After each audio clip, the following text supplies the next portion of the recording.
Am I the asshole for refusing to help my sister reconnect with her ex? I, 32 female, first just wanted to say that I do love my sister, Tammy, 36 female, and I understand that no one's perfect and we all make mistakes, and I truly believe she is remorseful for her actions. But that doesn't mean I want to do what she is asking of me to help. Color me intrigued. Year ago, Tammy met, dated, and got engaged to her ex, Logan, 35 male, during high school. That's the way it's written. I'm sorry, it's a little confusing. Since they were just 18 at the time of the engagement, the plan was for them to wait until they graduated college to actually get married. And that was more so for the benefit of our parents, mine and Logan's, because they all felt that they were too young. My mom especially thought it would be better for Tammy and Logan to temporarily break up and use their 4 years in college to explore before getting back together. And at first, Tammy seemed to brush it off. However, I guess her mom's words eventually got to Tammy because she ended up hooking up with a few random guys while in college just to get it out of her system, and that Logan would always be end goal for her. Sucks to be Logan. Then she had a slip up and got pregnant. And because Tammy and Logan went to different schools, there was no way the baby could be his given the timing of conception. Tammy was terrified, confided in her mom who helped her figure out the options. Unfortunately, one of the guys that Tammy hooked up with had a girlfriend who had recorded their encounter and managed to send it to most of Tammy's friends, and it got back to Logan. Wait a second, recorded the encounter? Recorded them doing it? Wow, that's irrefutable evidence. He was furious, and despite Tammy's tears and begging, he broke up with her and never spoke to Tammy again. Good, at least the dude had some self-respect. Tammy ended up having a nervous breakdown and had to drop out of school. She went to therapy and eventually was able to rebuild her life, but I could tell she was still in love with Logan. When I went to college, I met and fell in love with Mark, 37 male. Because Mark's mom was adopted, he decided to do the 23andMe, and I was shocked to find out that he matched with Logan as a half-brother. I hadn't seen Logan in years, and given the bad history, I tried to keep my distance, but Logan was actually quite friendly to me, and told me that even if he was still angry at Tammy, he'd never take it out on me. I was relieved. Mark proposed to me, and after I said yes, I knew there was no way I could hide speaking to Logan from Tammy anymore. So I sat her down and explained the whole thing. She wasn't as upset as I thought she'd be and was delighted about everything because she thought I could help her get back into Logan's life again. I didn't know what to say in that moment, but the following day I sent a message explaining that while I would celebrate a reunion between her and Logan, there was just no way I could be personally involved and wouldn't play go-between for her. Tammy and my mom are furious at me, calling me a bad sister. In that sense, I know how bad it was for Tammy, that I need to help her. Am I the asshole?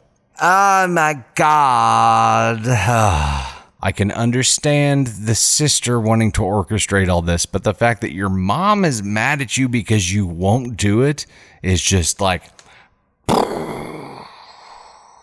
Tammy is now 36. This was like 15, 18 years ago. You're telling me that her life is still in shambles because of something that happened at least 15 years ago? And she wants to try to get back with Logan 15 years after she cheated on him and someone filmed it? I'm going to go out on a limb here and say that Logan's probably not open to that. Putting myself in Logan's shoes, I would be like, why in the hell would I ever put myself in that situation again? There are two massive red flag snowstorms going on here. Yeah, you might as well cue it. Just do it. So number one, Tammy, at least 15 years later, can't get past this thing that she chose to do and self-destruct her life and relationship with Logan, and now wants your help getting back with him, which isn't going to happen, number one, if Logan is as self-respecting as he was back then. Guessing he is, ain't going to happen. So whatever. Your sister is going to continue just toiling throughout life, I guess, and dreaming about Logan and loathing herself for that one time she screwed up real bad.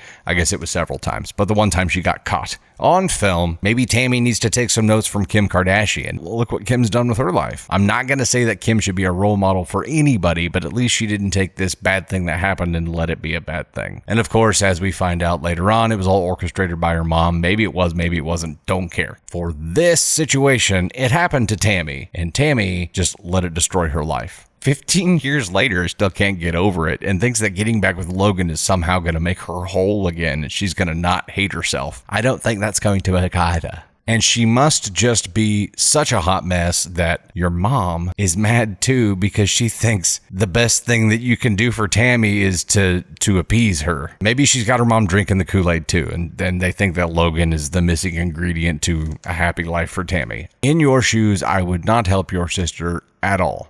Number 1, it's not going to work. Number 2, it's not going to work. Number 3, she needs to move on.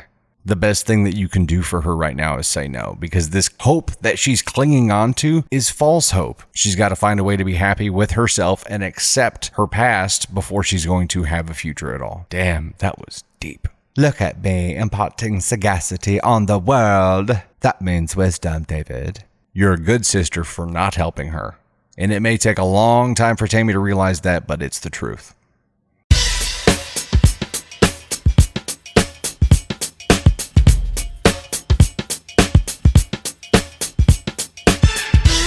Am I the asshole for sending an invoice to my wife's cousin after she didn't have space for us at her wedding?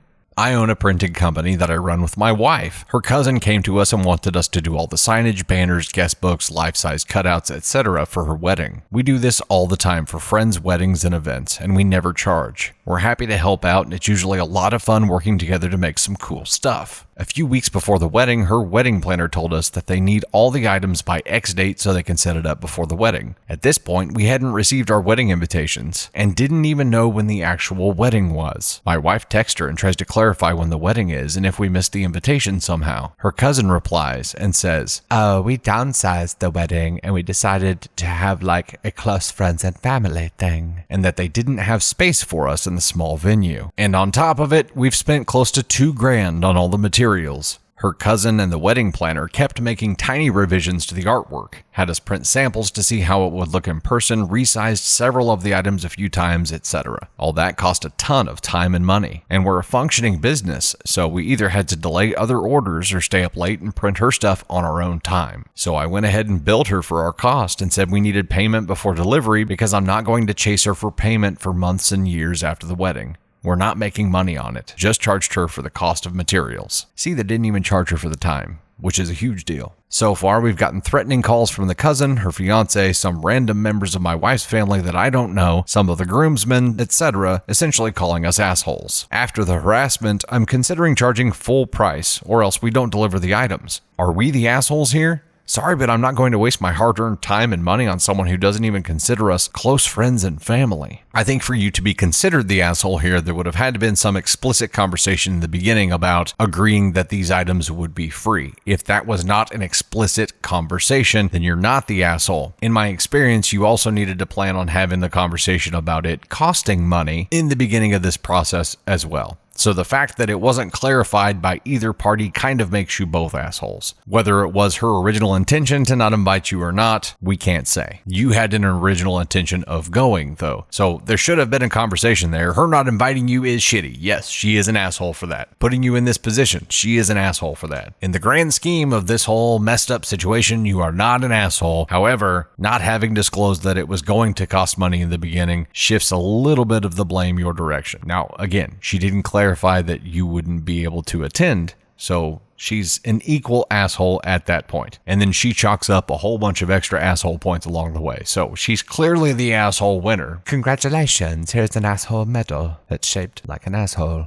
And the whole situation is messed up. I'm really confused by all these other people getting involved. So all of these other people that they're talking to heard their side of the story and were just like, yeah, seems legit. I'm going to threaten those people. Your average person doesn't do that. They would have had to amplify this story somehow to get people pissed off enough to threaten you. Lesson learned because you got burned. No matter what, discuss it at the beginning of the process, moving forward for anybody that you ever potentially do this for again. You need to be very clear about what you're charging them, what you're not charging them, and why you're charging them. But now what if they come back and say, oh, we made room for you at the wedding? Is it now free again? Or because you were already offended, are you still charging for the materials? Or maybe you're less offended now, so you charge for half the materials. I don't know. I'm just curious how that would change things if they then made space for you. But you can avoid this kind of thing happening in the future.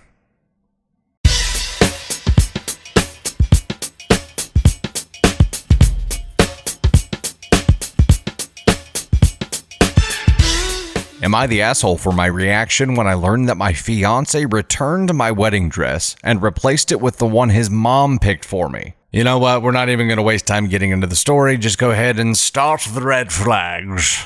Thank you. Confetti is falling. Might you just leave it on during the story here, because I can tell you already, we's gonna need them. My fiance, male 33, and I, female 28, are getting married in December. His mom is the intrusive type. You don't say from the title, we would have never gathered that. But she's nice overall.